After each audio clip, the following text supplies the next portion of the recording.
Hi and welcome to VIP Fitness YouTube channel. I'm Clare David and I'm from VIP Fitness. I'm here to help you with all aspects of your health and fitness goals and steer you in the right direction, giving you some top tips and helping you be successful in what it is you want to achieve. So I want to talk to you today about the forearm plank.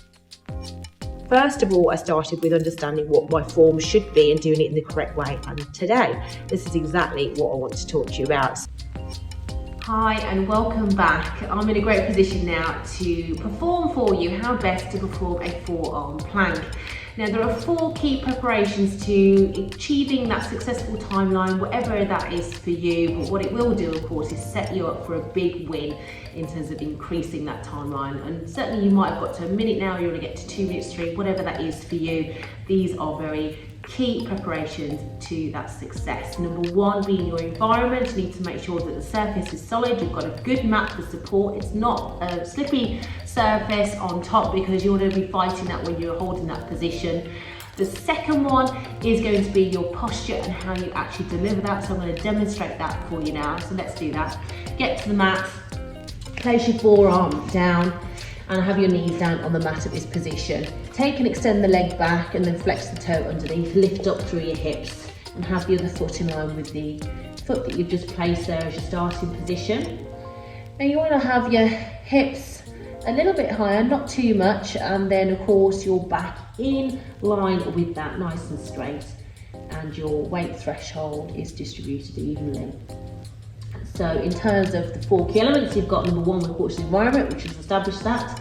The second one is this position here, so great posture. You want to make sure that your position is perfect in order to deliver a very good, convincing timeline for yourself. And the third one is our weight distribution. So when we're in this position, we want to make sure that our weight is distributed evenly across the entire body, so all muscle groups can help support you gain the threshold of time that you're looking for and of course continue to improve it.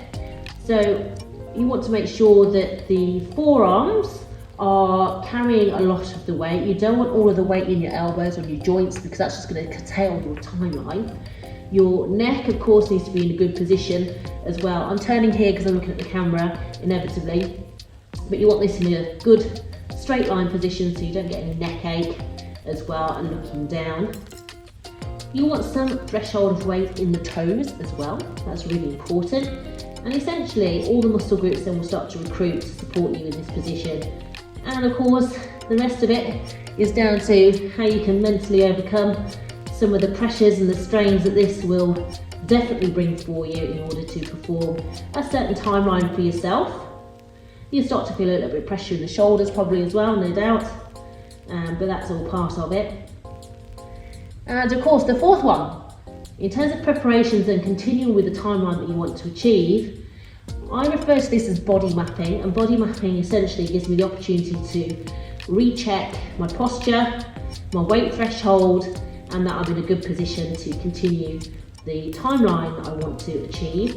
So I start by looking at my feet, going through them, my knees nice and soft, my hips, are they in good alignment, my back, is that nice and straight, and that my weight thresholds are distributed evenly. So I'll body map myself throughout. So again, in summary, the 4 elements is your environment, so the mat and the floor and the surface that you're on. Posture, which is what I'm demonstrating now, needs to be super key to deliver the time thresholds that you're looking for. And of course, number 3, you need to make sure that your weight threshold is distributed nice and even. And then number 4, when you've mastered all those 3 elements, you need to body map yourself and keep checking in with yourself. Take your knees down and then get yourself back up. And I always certainly practice first and foremost your personal delivery in the forearm plank, because once you get that right, you can start to obviously increase the time thresholds that you are looking for. Now, of course, if you want to know a little bit more about the plank and how to train for that, like, share this particular video because we would love it if you would. And then of course I will be back here to demonstrate how best to increase the time thresholds and what training you can do to achieve that, which I'm more than happy to do. So thanks for watching. That's some preparations on how to get a great forearm plank. See you soon. Bye bye.